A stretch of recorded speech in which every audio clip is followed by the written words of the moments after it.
তাহলে আজকে আমাদের বিষয় হচ্ছে চৈত্য পুরুষ।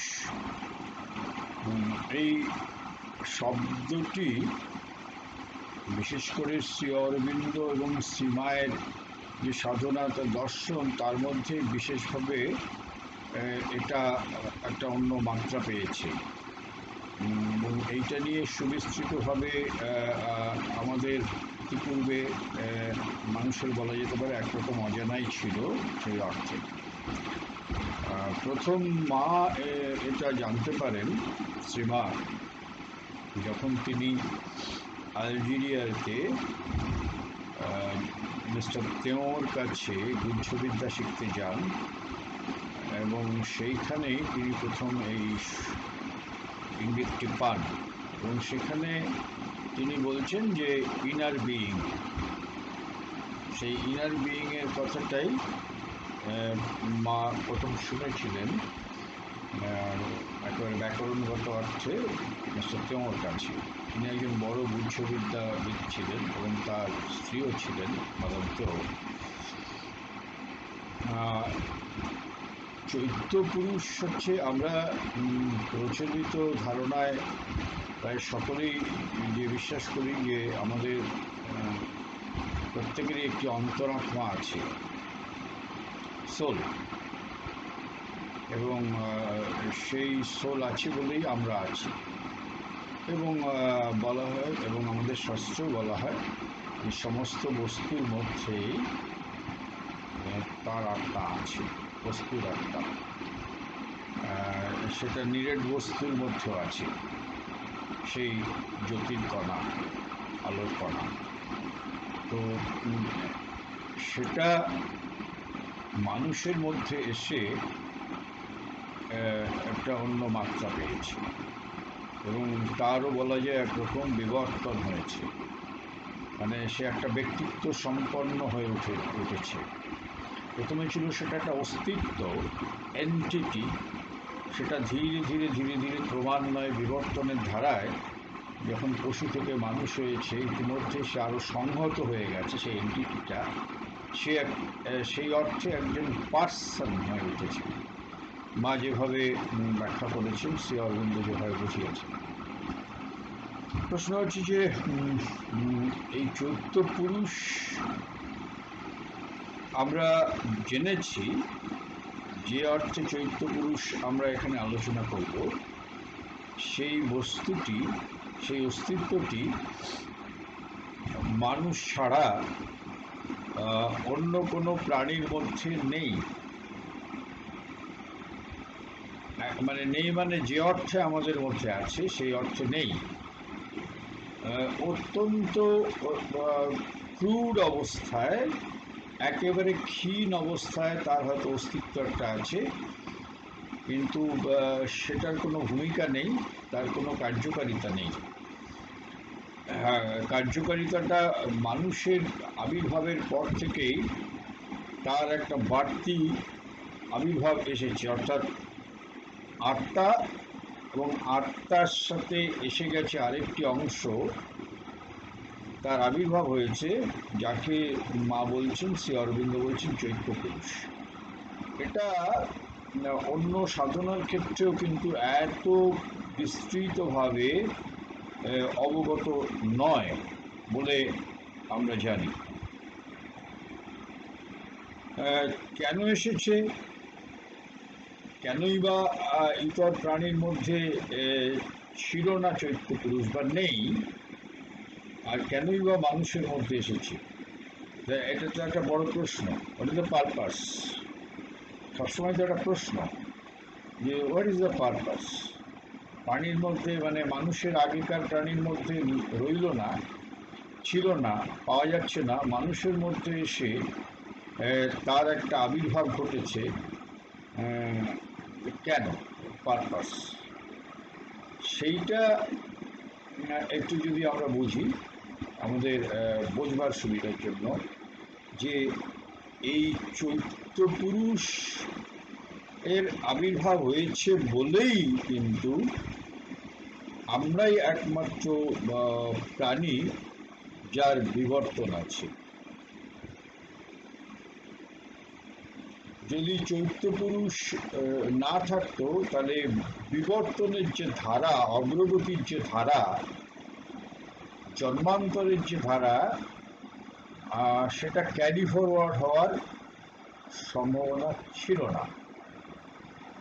এবং কেন, সেটাও আমরা বুঝব যে জন্ম থেকে জন্মান্তর যে অভিজ্ঞতার মধ্য দিয়ে একটা বিবর্তন চলে,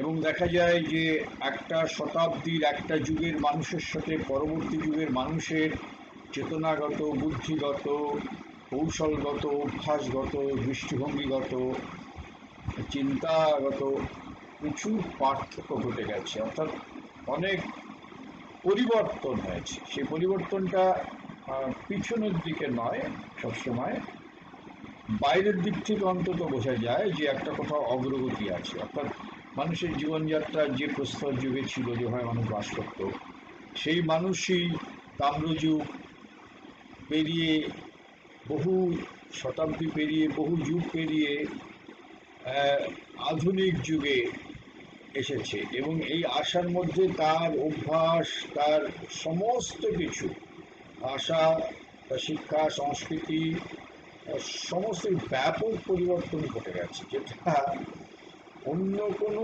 প্রাণীর ক্ষেত্রে এটা সম্ভবই না। আমরা আগেও আলোচনা করেছি যে একটা প্রাণী সেই প্রথম যখন তার আবির্ভাব হয়েছিল, মানুষকে বাদ দিয়ে যদি পিছনের দিকে তাকাই, আর সেই প্রাণীকেই যদি আজকে দেখি, তাদের মধ্যে অভ্যাসগত, চেতনাগত, প্রকৃতিগত কোনো পরিবর্তন হয়নি। এবং সেই জন্যই বলা হয় টেকনিক্যাল টার্মে তারা টাইপাল। টাইপাল মানে যাদের মধ্যে কোনো ক্রমান্বয়ে উন্নতি নেই, পরিবর্তন নেই, যেরকম ছিল সেরকমই। কিন্তু মানুষকে টাইপাল বলা যাবে না, এবং তার একটাই কারণ, মানুষের মধ্যে সেই চৈত্য পুরুষ এসেছে। চৈত্য পুরুষের ব্যাপারটা মা আমাদের খুব বিস্তৃতভাবে বুঝিয়েছেন, যে সেটা হচ্ছে যে আত্মার সাথে একটি অংশ যেটা জুড়েছে, একটা বলয়, প্রথমে স্পার্ক, তারপরে একটা ফ্লেম, স্পার্ক এবং স্পার্কের সাথে একটা ফ্লেম, এবং সেই ফ্লেমটা, তার ইঙ্গিত আমরা পাই উপনিষদে, যে তার আকৃতি হচ্ছে বুড়ো আঙ্গুলের উপরিভাগের যে চেহারা, অর্থাৎ বুড়ো আঙ্গুলের উপরের যে কটটা, সেই পর্যন্ত যদি ধরা যায়, এই তার চেহারাটা এইরকম থাকে মূলত। এবং তার কাজটা কি?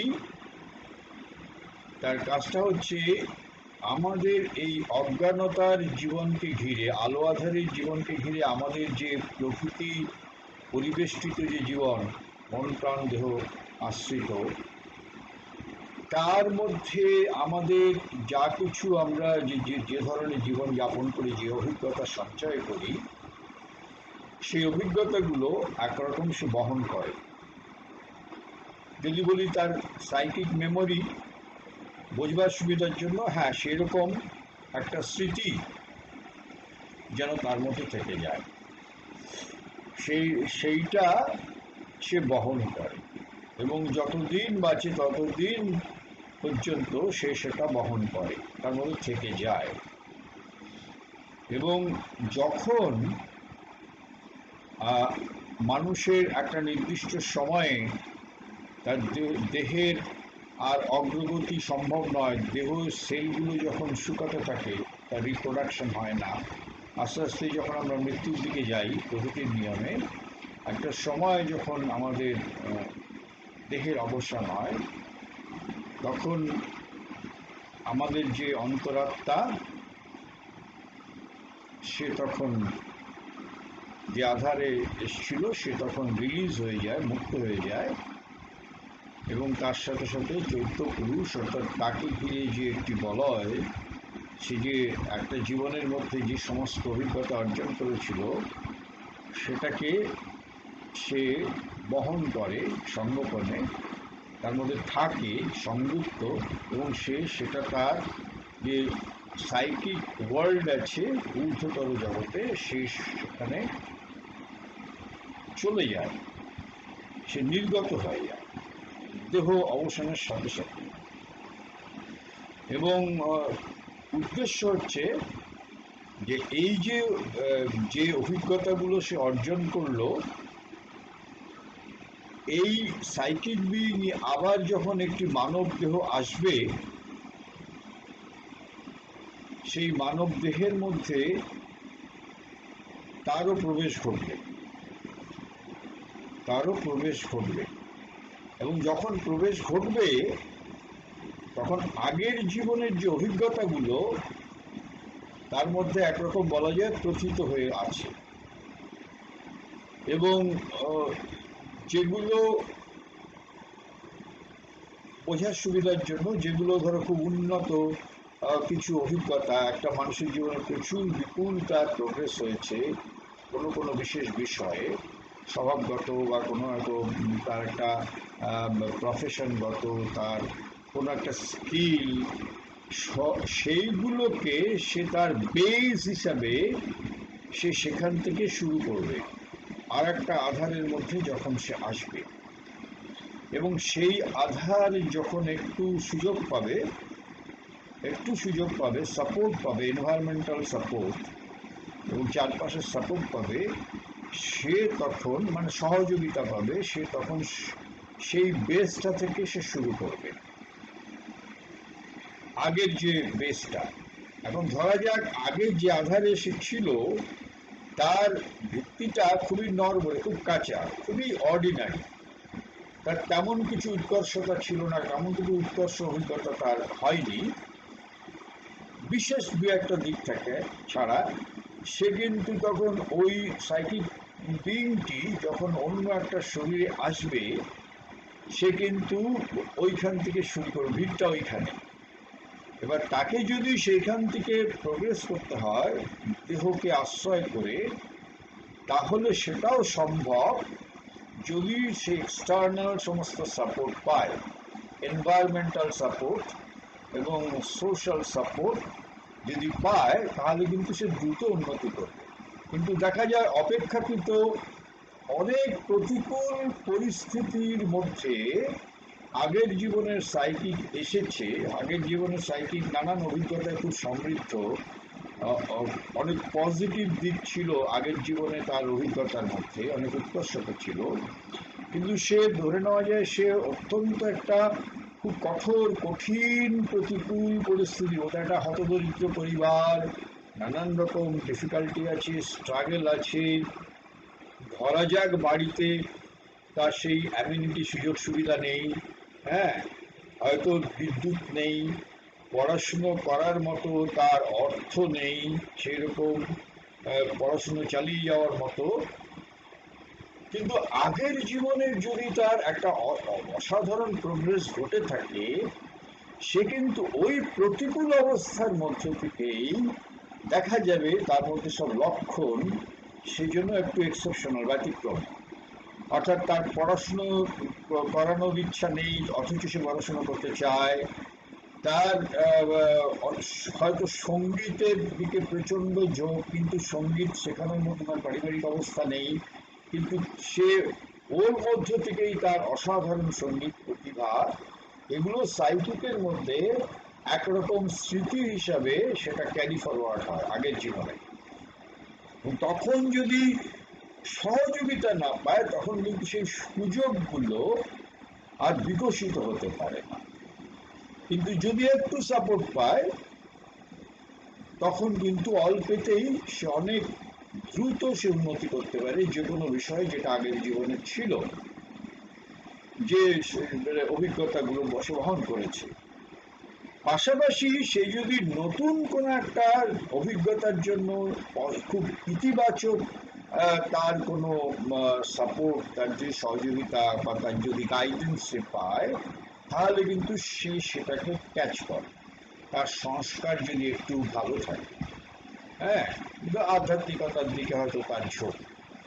এখন ব্যাপারটি এরকম বোঝার সুবিধার জন্য আমরা এগুলো আলোচনা করছি, কিন্তু মেন্টালি বুদ্ধি দিয়ে এগুলোকে জাজ করা যায় না, কিন্তু জার্নিটা এইরকম সাইকিকের। এবং এই যে সাইকিক, আগের জীবনের সাইকিক, সে একটা জীবনে, ধরা যাক আমার জীবনে এসেছে অন্য একটা দেহ থেকে আগের জন্মের, এবার আবার মৃত্যুর পর সে নির্গত হয়ে যাবে, সে কিন্তু যখন আর একটা দেহে আসবে তখন সেটাও কিন্তু ক্যারি ফরওয়ার্ড হবে। এবং সেই জন্যই একটা প্রজন্মের সাথে আর একটা প্রজন্মের কিন্তু অ্যাভারেজ একটা উন্নতি দেখা যায়, আচরণগত, অভ্যাসগত, বুদ্ধিগত, শিল্পকলা, বিজ্ঞান, সমস্ত দিক থেকে মানে কন্টিনিউয়াস তার একটা এক্সপিরিয়েন্স গ্যাদার করছে জন্ম থেকে জন্মান্তর থেকে। এবং সেই জন্যই একটাই প্রজাতি আমরা মানুষ। যখন আমরা প্রথম জন্মেছিলাম সেই কত লক্ষ বছর আগে, তারপরে আমাদের দিকে যদি তাকিয়ে দেখা হয় আমার পূর্বসূরীরা কি ছিল আর আমি কি, সেই পরিবর্তনটা আমরা বুঝতে পারি অন্তত ইতিহাস থেকে পড়ে, সভ্যতার ইতিহাস থেকে, বা আমাদের ঠিক পরের প্রজন্ম যে তাদের যদি প্রোগ্রেস দেখি, তাদের যদি গ্রহিষ্ণুতা দেখি, তাদের যদি অ্যাভারেজ ইন্টেগ্রে বুদ্ধিমত্তা দেখি, আমরা অবাক হয়ে যাই যে আমাদের ওই বয়সে আমরা যখন ছোট ছিলাম এটা ছিল না। অ্যাভারেজ যে প্রোগ্রেসটা, যে অগ্রগতিটা, গড়পড়টা, সেটা কিন্তু পরিবর্তিত হয়। কিন্তু সাথে সাথে এটাও হয় যে সমস্ত সম্ভাবনাগুলো একদিকে চলেছে,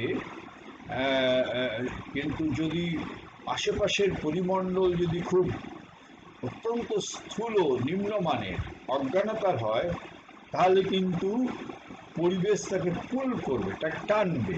অর্থাৎ একদিকে তার অনেক উন্নতি হয়েছে, তার বুদ্ধিগত, আবেগগত বা কোনো একটা শিল্পের বিষয়ে উৎকর্ষতা, কিন্তু প্রকৃতি, নেচার, লোয়ার ভাইটাল, সে কিন্তু পিছিয়ে আছে হয়তো তার নিম্ন প্রাণের, কেন সে এনভায়রনমেন্ট থেকে প্রচুর সে পুলিং হচ্ছে, আশেপাশের পরিবেশ ভয়ানক প্রতিকূল।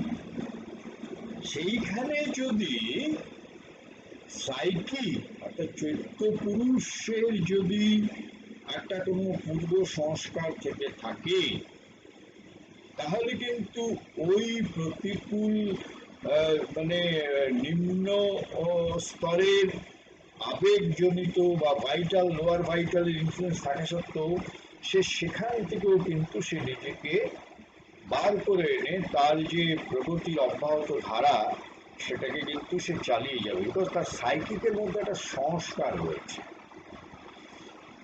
সাইকিকের ভূমিকাটা কি? সাইকিক হচ্ছে সে একটা ডাইরেক্ট নলেজ এসেনশিয়ালি সে ক্যারি করে, ডাইরেক্ট নলেজ, সরাসরি প্রত্যক্ষ অনুভূতি, তার জ্ঞান,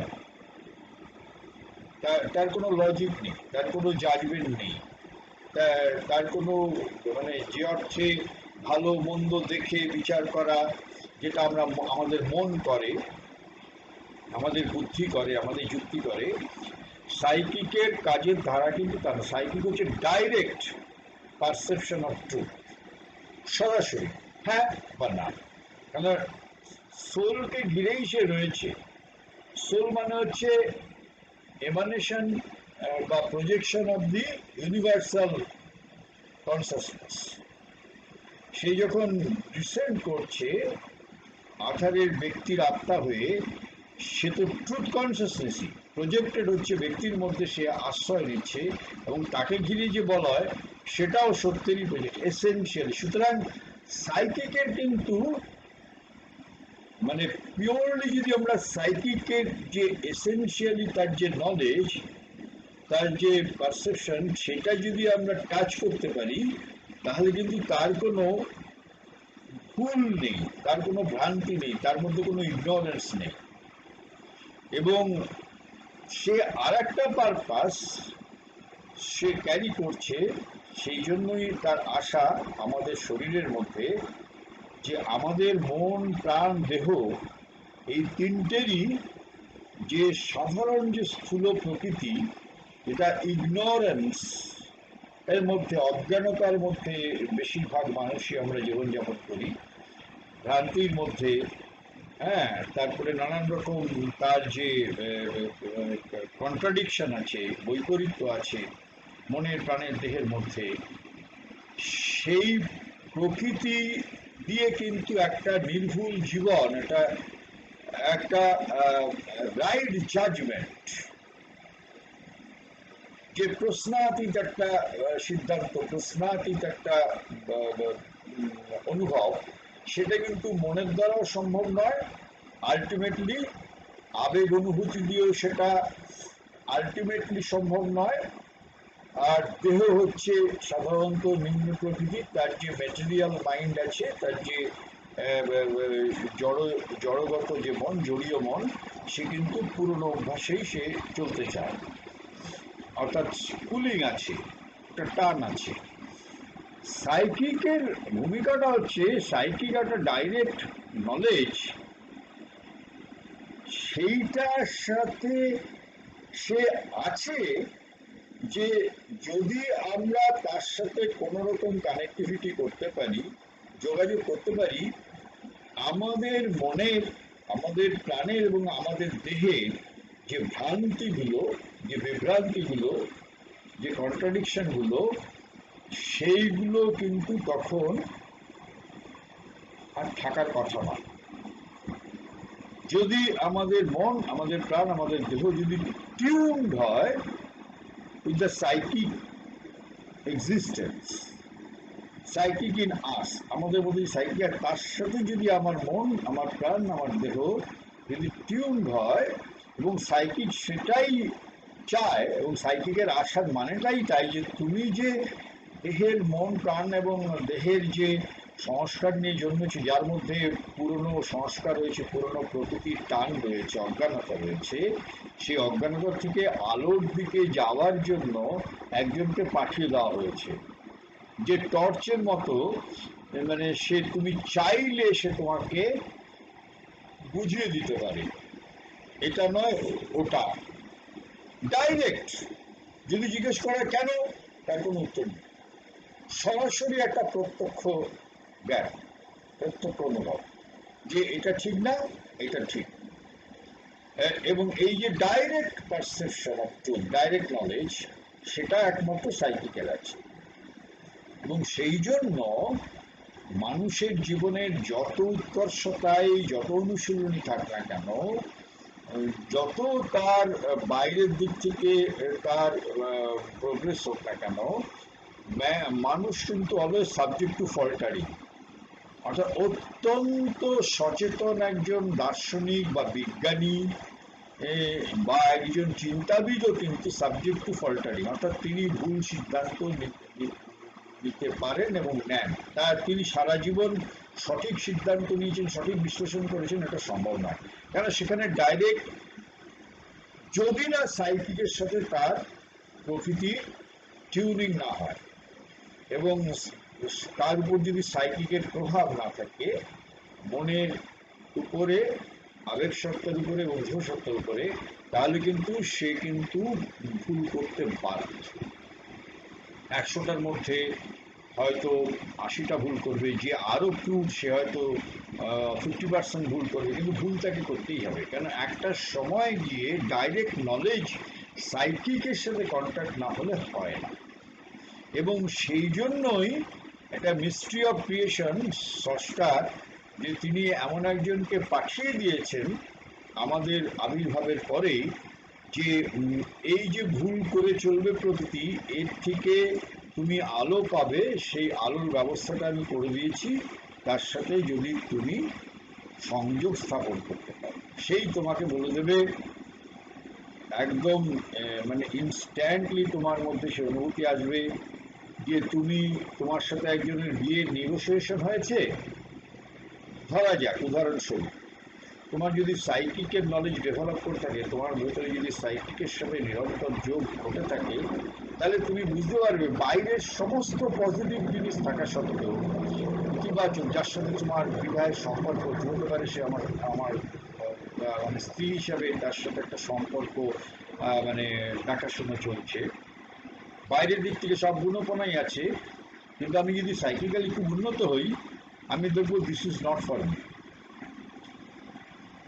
কেন? কেন উত্তর নেই, যুক্তি দিয়ে বোঝা যাবে না। খুব হায়ার যদি মানে তার যদি রিয়ালাইজেশন থাকে, তাহলে সে তার ডেস্টিনিটাকে দেখতে পায়। সেটা আমরা তার মধ্যে ঢুকছি না, কিন্তু ডাইরেক্ট না, আমার সাথে হবার নয়, একদম আমার স্পষ্ট অনুভব। সে অনুভবের যুক্তির কোনো উত্তর আমি দিতে পারবো না।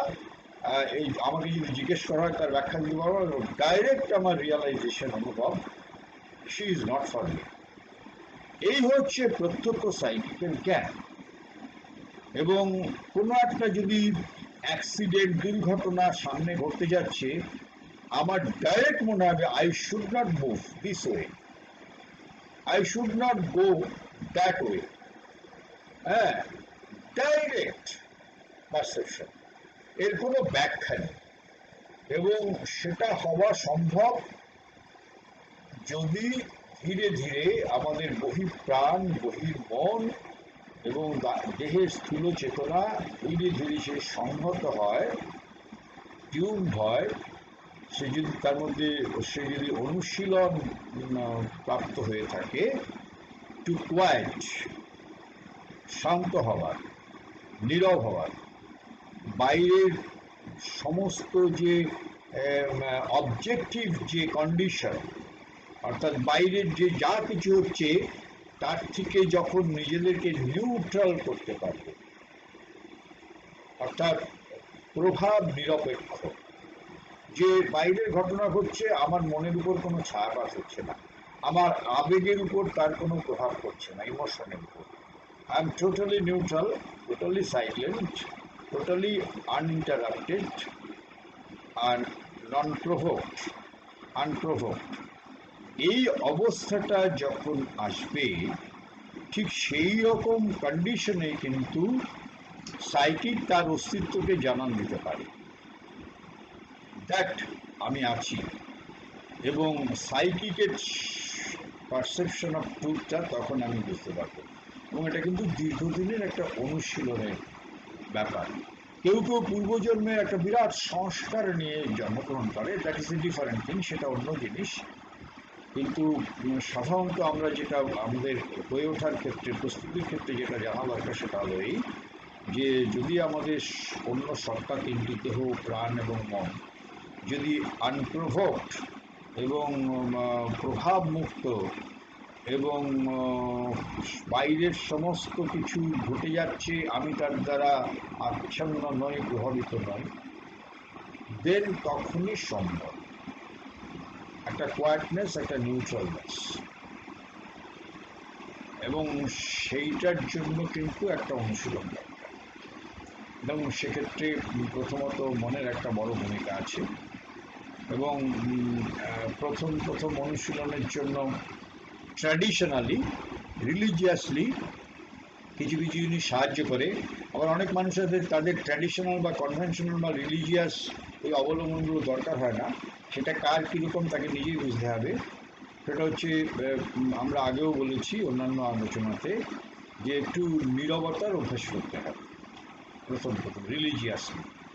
ধরে নেয় যাক সকালে বা দুপুরে বা সন্ধ্যায় বা রাত্রে, সেটা মানে বেশ কিছুক্ষণ নীরবতা, একটা ভ্যাকেন্টনেস, একটা ভ্যাকেন্ট, একটা একটা মানে শূন্যতা, একদম নীরবতার একটা অভ্যেস করতে হবে। এবং সেই অভ্যেসটা কিন্তু একটা এক্সারসাইজেরই মতো। আমি প্রথমে যদি যে প্রথম এক্সারসাইজ শুরু করে সে যদি 5টা ডন দেয় তার কিছু হবে না, কিন্তু একবারেই যদি 10টা ডন দেয় সে, পরের দিন কিন্তু তার সে হাত পা ব্যথা, সে নাড়াতে পারবে না, তাকে 7 দিন আবার মানে সেই ব্যথা কমলে আবার এক্সারসাইজ শুরু করতে হবে। তো প্রথমেই কোনো কিছুই চট করে একবারে বেশি কিছু করা যায় না। এটা আস্তে আস্তে আস্তে আস্তে অভ্যস্ত করাতে হয়, নিজের অঙ্গ প্রত্যঙ্গকে, নিজের প্রকৃতিকে অভ্যস্ত করাতে হয় ধীরে ধীরে। It is like an exercise, এটা শরীরচর্চার মতোই অনুশীলন সব কিছুতেই। সেটা সে আমরা যদি একাডেমিক সাবজেক্টের কথা ভাবি, সঙ্গীতের কথা ভাবি, শিল্প সাধনার কথা ভাবি, ভাস্কর্যের কথা ভাবি, খেলাধুলার, ক্রীড়া, সব কিছুতেই কিন্তু তার একটা অনুশীলন পর্ব, এবং সেটা কিন্তু দীর্ঘস্থায়ী এবং সময় সাপেক্ষ। এবং যারা সময়কে গুনবে তাদের আর এটা হবে না। সেটি কবে হবে, কতদিনে হবে, হচ্ছে না কেন, তার কিন্তু হবে না। মানে তাকে প্রশ্ন করা চলবে না, তাকে কোনো রকম উদ্বিগ্ন হওয়া চলবে না, তাকে এইটা করণীয় ভেবে তাকে এটা নিত্য অভ্যাসের মতো একটা স্বতঃস্ফূর্ত অভ্যাসের মধ্যে তাকে আসতে হবে। এবং সেই সেই যদি ধৈর্য থাকে, সেই প্রত্যয় থাকে, বিশ্বাস থাকে, সেই স্থিরতা থাকে, তবেই এটা কিন্তু সম্ভব। এবং সেটা থ্রু কনসেন্ট্রেশন, সেটা সাইকিক, যেহেতু সাইকিকের একটা সাইকোলজিক্যাল সেন্টার আছে, সেটা হচ্ছে আমাদের যে হৃদয় যাকে বলি, আমাদের হার্ট সেন্টার, সেইখান থেকে ভিতরে গিয়ে একটা জায়গা আছে সোলার প্লেক্সাস, আমাদের পিছনে যে মেরুদণ্ড, ঠিক তার আগে কাজ করেনি এমন একটা জায়গা, সেইটাই হচ্ছে তার সেন্টার, তার চক্র, যেখানে তার অবস্থান। এবং আমরা যদি চোখ খুলেও বাইরের সমস্ত চিন্তাকে মুক্ত রেখে, মানে তাকে নীরব করে দিয়ে, নিষ্ক্রিয় করে দিয়ে চোখ খুলেও যদি আমি সেই জায়গাটার কথা চিন্তা করি, আমার হার্ট সেন্টারের আস্তে আস্তে ভিতরে গিয়ে সেই জায়গাটাতে আমার সমস্ত জিনিসটাকে গুটিয়ে এনে চেতনাকে ফোকাস করি, করতে করতে করতে করতে করতে সেটা চোখ বুঝেও করতে পারি, চোখ খুলেও করতে পারি, যার যেটা সুবিধে। অ্যাভারেজ গড়পড়তায় বলা যায় চোখ বুঝলে একটু সুবিধা হয়, বাইরের জিনিসগুলো আমাদের তখন আসে না, মানে যেহেতু খুব সাধারণ মানুষ, তাদের ক্ষেত্রে কিছু প্রোটেকশন নিতে হয়, যে নন ইন্টারফেয়ারেন্স, যে আমি চোখ খুললে নানান রকম চোখের সামনে দেখতে পাচ্ছি, চোখ বন্ধ করলে সেটা হচ্ছে না, চোখ বন্ধ করে সেই জায়গায় ঢোকবার চেষ্টা করা, এবং আস্তে আস্তে আস্তে আস্তে আস্তে আস্তে আস্তে ধীরে ধীরে ধীরে ধীরে সেটা 7 দিন হতে পারে, 7 মাস হতে পারে, 7 বছর, আই ডোন্ট নো কার কতটা হবে। সে যদি আস্তে আস্তে অভ্যাস করে, সমস্ত চেতনাটা সংহত হলে কোনো সময় সে দেখতে পাবে যে একটা স্ফুলিঙ্গ, তার সমস্ত কনসেন্ট্রেশনটা ফোকাসড হয়ে গেছে ওখানে, একটা স্ফুলিঙ্গ সাথে তার একটা মানে কন্ট্যাক্ট হচ্ছে এবং হয়েছে, এবং সেটা করতে করতে করতে করতে করতে করতে কখনো ইনস্ট্যান্টলি বসলেই তার হচ্ছে। এবং এইখানে যতক্ষণ সম্ভব স্বতঃস্ফূর্তভাবে, ন্যাচারাল, কসরত খুব একটা না করে, প্রথম প্রথম তো একটু চেষ্টা করতে হবে, কিন্তু জোরাজুরি নয়, সেইখানে মানে অ্যাবজর্ব হতে হবে, ওইরকম একটা অবস্থা, ওইরকম একটা মানে পরিস্থিতিতে নিজেকে অ্যাবজর্ব করতে হবে যে আমি পারছি কিনা, এবং সেটা নিজের মতো করে করতে হবে, নিজেকেই নিজে দেখতে হবে, নিজেকে নিজে বুঝতে হবে, নিজেকে নিজে প্রশ্ন করতে হবে, এবং করতে করতে করতে করতে করতে করতে চেতনা কিন্তু অনেক সংহত হয়ে আসবে। চেতনা সংহত হয়ে আসলে দেখা যাবে চেতনা অনেক আনপার্টার্ড, অর্থাৎ ভাইটাল ইমোশনাল অনেক প্রভাব আছে বাইরের, কিন্তু আমি প্রভাব আনপার্টার্ড, তার দ্বারা বিচলিত নই। মনের অনেক খোরাক আছে, কিন্তু ঠিক আমি আমার জায়গাটায় ফোকাসড, আমি নিজেকে ডিসপার্স করে অযথা ছড়িয়ে ছিটিয়ে দিচ্ছি না অনেক রকম সাজেশনের দ্বারা, হ্যাঁ, আসল জায়গাটা আমি ফোকাসড, সেইটা কিন্তু একটা নিরন্তর অনুশীলন। এবং সেইখানে কিন্তু রিজনিং মাইন্ড, যুক্তি বুদ্ধি, সেখানে কিন্তু সেই সময় নিষ্ক্রিয়, এবং সেই নিষ্ক্রিয়তার মধ্যে, অ্যাবসলিউট ভয়েডনেসের মধ্যে কিন্তু সাইকিক ডেভেলপ করে। এবং সাইকিক ডেভেলপ করার মানে হচ্ছে সে এই এই এই জড় বিশ্বে, এই ফেনোমেনাল ওয়ার্ল্ডে সাইকিকের রোল হচ্ছে যে তার যে ইন্ডিভিজুয়ালের সাথে এই যে এই যে জড় সৃষ্টির যে সম্পর্ক, সেইটার মধ্যে সে তার ট্রুথ, সেটাকে সে কনস্ট্যান্টলি বুঝতে পারবে, তার রোল। এবং তার উপরে যদি যেতে হয়, জড়বিশ্বের উপরে, অ্যাবভ ইউনিভার্স, কসমিক, সেখানে কিন্তু spiritualisation of concept, that is a different thing, সেটা আমরা আজকে আসছি না।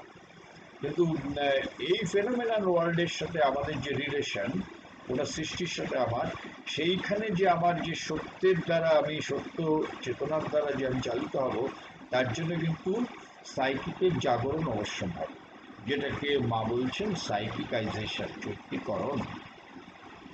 এবং সেই চৈত্যিকরণ মনের চৈত্যকরণ আছে, প্রাণের চৈত্যকরণ আছে, দেহের চৈত্যকরণ আছে।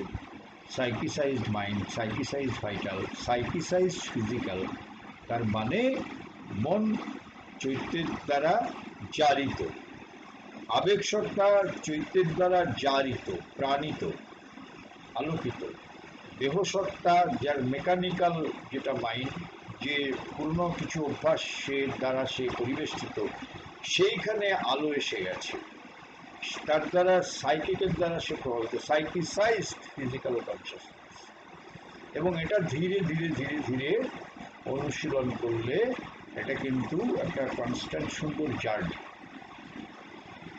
এবং দেখা যাবে যে আমি খুব আম খেতে ভালোবাসি, আমি আগে হলে, একটা উদাহরণ বোঝার সুবিধার জন্য যে ফিজিক্যাল কনসিয়াসনেসটা কীরকম, আমি আম খেতে খুব ভালোবাসি, আমাকে 5টা-6টা আম দিলেও আমি আগে খেতাম, কিন্তু আমার ফিজিক্যাল মাইন্ডটা যদি সাইকিসাইজ হয়ে আলোকিত হয়ে যায়, তার সাথে অবশ্যই তো ভাইটাল তো বটেই, মানে আমার আবেগ সত্তাটা, তখন কিন্তু আমার শরীরের যে নিজস্ব যে তার পিওর কনসিয়াসনেস, যেটা ম্যাটেরিয়াল, যেটা পশুর আছে, একদম প্রকৃতির সাথে টিউন, সে তখন কিন্তু বলবে যে না, ইচ্ছা থাকলেও শরীর নিতে চাইবে না।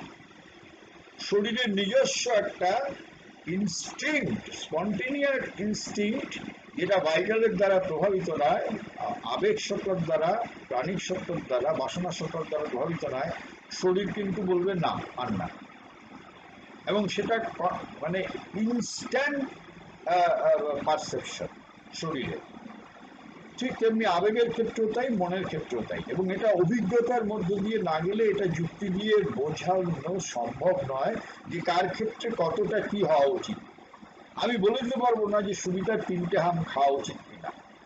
মেডিকেলি ডাক্তার বলতে পারে, তার ফিজিওলজিক্যাল মানে মেডিকেল সায়েন্সে, যে তোমার যা শরীর অবস্থা, আম খেলে অ্যামিবায়োসিস বেশি হয়, সুতরাং তুমি বেশি আম খাবে, that is a different thing. কিন্তু without the knowledge of the medical science, আমার যদি সাইকি যদি ডেভেলপড হয়, তাহলে কিন্তু আমার সাইকিক পারসেপশন বলে দেবে what should I do, what should I not. তো এই হচ্ছে সাইকিকের ডাইরেক্ট পারসেপশন, এবং একটা দীর্ঘদিনের যাত্রা। মা বলছেন যে মনুষ্য জীবনের প্রথম সার্থকতা হচ্ছে সাইকিকাইজেশন। এবং আমাদের প্রথম, যদি যোগ বলি, সাধনা বলি, তার প্রথম মানে মানে সিদ্ধি যদি বলি, মানে যেখান থেকে, তারপর থেকে শুরু হবে, যোগ অফ সারেন্ডারের পর থেকে শ্রী অরবিন্দের যে যোগ, সেটা হচ্ছে সাইকিকাইজেশন। এবং সাইকিকাইজেশন না হলে মানুষের কোনো ভবিষ্যৎ নেই। অর্থাৎ মানুষের ভবিষ্যৎ তাহলে কি হবে? সাইকিকাইজ না হলে প্রতিযোগিতা, দ্বিধা দ্বন্দ্ব, কন্ট্রাডিকশন, ডিকোটমি, এই হচ্ছে মানব জীবনের, সমাজ জীবনের, রাষ্ট্র জীবনের এই এই বৈশিষ্ট্যই তাকে বহে বেড়াতে হবে উইদাউট সাইকিকাইজেশন। এবং এটা যদি আমরা না বুঝি, তাহলে আমাদের মানে অদূর ভবিষ্যতে কোনো ভবিষ্যৎ নেই। তো একমাত্র ভবিষ্যৎ হচ্ছে এই, এবং সেইটার ভবিষ্যৎ আবার আর একটা আছে বলেই তো সাইকিক এসে গেছে আমাদের প্রথম আবির্ভাবের সাথে সাথে। অর্থাৎ প্রথম যখন মানুষ এসেছিল, তার সাথেই সাইকিক এসেছে, অর্থাৎ তাকে পাঠানো হয়েছে যেন যেন বলা যায় যে একদম স্বয়ংক্রিয় কোনো এক স্বয়ংক্রিয় চেতনা তাকে সেইভাবেই দিয়ে দিয়েছে, একটাই কারণে যে তোমাকে জার্নি করতেই হবে এবং সাইকিকে ডেভেলপ করতে হবে। এবং তার জন্য 100 বছর লাগতে পারে, 200 বছর লাগতে পারে, কার কতটা সংস্কার, কার কতটা আগ্রহ, তার উপর নির্ভর করছে। সুতরাং এই হচ্ছে সাইকিক, এবং এই হচ্ছে তার ভূমিকা, এবং এই হচ্ছে তার অস্তিত্বের কারণ। এবং সুতরাং আমরা যারা শ্রী অরবিন্দের বা মায়ের দর্শন এবং শিক্ষা একদম নতুন আঙ্গিকে আমরা যারা জেনেছি একটু আধটু, তাদের কিছু একটা বড় দায়িত্ব হচ্ছে যে কোনো অবস্থার মধ্যেই সাইকিক সম্বন্ধে ক্রমান্বয়ে আগ্রহান্বিত হয়ে ওঠা এবং তার সাথে কন্ট্যাক্ট করার নিরন্তর একটা চেষ্টা করা, নিজের মতো করে, to go deep into the psychic centre, to be quiet, to become silent, এবং সেটা যার যেরকম সুবিধা সেইভাবেই তাকে করতে হবে। এই হচ্ছে মোটামুটি সাইকিক নিয়ে আমাদের একটা আলোচনা। সম্বন্ধে আরেকটা জিনিস বলা দরকার যে সাইকিক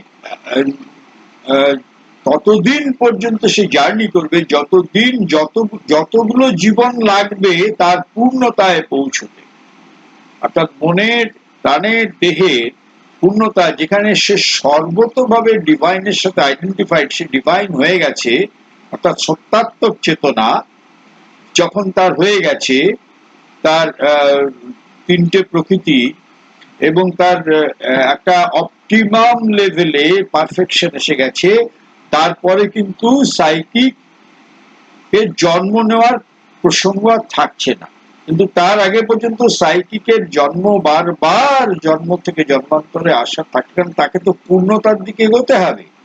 কেন সেই যে আগের জীবন অভিজ্ঞতা নিয়েছে, সেই অভিজ্ঞতাটা যখন আর একটা মনুষ্য দেহে আসছে, তাকে সেইখান থেকে সাইকিক, এবং যখন সেই ইন্ডিভিজুয়াল সাইকিক একটা মানুষের জীবনের 100টা জীবনের পরে সেই সাইকিক যখন দেখেছে যে আমার পূর্ণতা, সমস্ত অভিজ্ঞতার যে পূর্ণতার শিখর সেটা হয়ে গেছে, সে তখন কিন্তু আর রিবার্থ নিতে চাইবে না, পুনরায় জন্মগ্রহণ করা নিতে চাইবে তখন, সেটা তার চয়েস, তখন আর প্রয়োজন হবে না।